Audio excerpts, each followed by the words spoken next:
ದುರಂತದಲ್ಲಿ ಚಿಕ್ಕಮಗಳೂರಿನ ಸುರೇಶ್ ಸಾವಿಗೀಡಾಗಿದ್ದು ಮೂಡಿಗೆರೆ ತಾಲೂಕಿನ ಮಾನನಹಳ್ಳಿ ಗ್ರಾಮದ ಯುವಕ ನಿನ್ನೆ ನಡೆದ ಹಾಸನದ ದುರಂತದಲ್ಲಿ ಸಾವಿಗೀಡಾಗಿದ್ದಾರೆ. ಸುರೇಶ್ ಕುಟುಂಬಕ್ಕೆ ಸಾಂತ್ವನ ಹೇಳಿದ್ದಾರೆ ಬಿಜೆಪಿ ನಾಯಕ ಸಿಟಿ ರವಿ.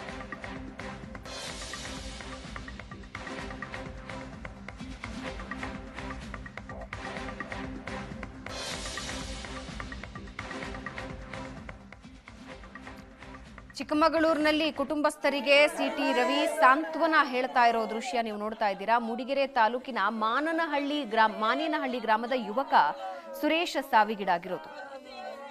ಚಿಕ್ಕಮಗಳೂರಿನಲ್ಲಿ ಬಿಜೆಪಿ ನಾಯಕ ಸಿಟಿ ರವಿ ಸಾಂತ್ವನ ಹೇಳಿ ನಂತರ ಹಾಸನದ ಆಸ್ಪತ್ರೆಗೆ ಬಂದಿದ್ದಾರೆ.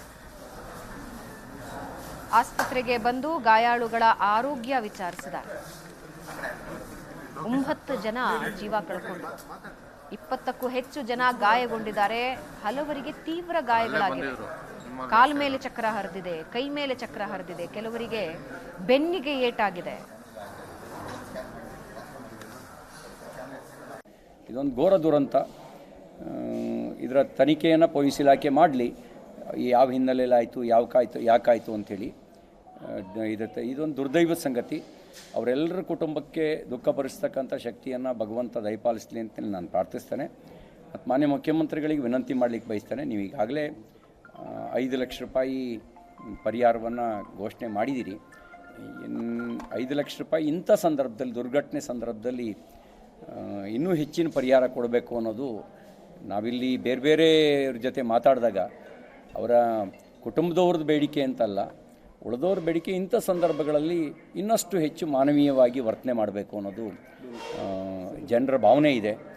ನೀವು ಇಂಥ ಸಂದರ್ಭಗಳಲ್ಲಿ ಕನಿಷ್ಠ ಒಂದು 50 ಲಕ್ಷ ರೂಪಾಯಿ ಆದರೂ ಪರಿಹಾರ ಕೊಟ್ಟರೆ ಸೂಕ್ತ ಆಗುತ್ತೆ.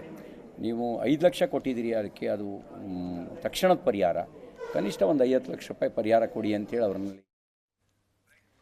ಮತ್ತಷ್ಟು ಸುದ್ದಿ ಬ್ರೇಕ್.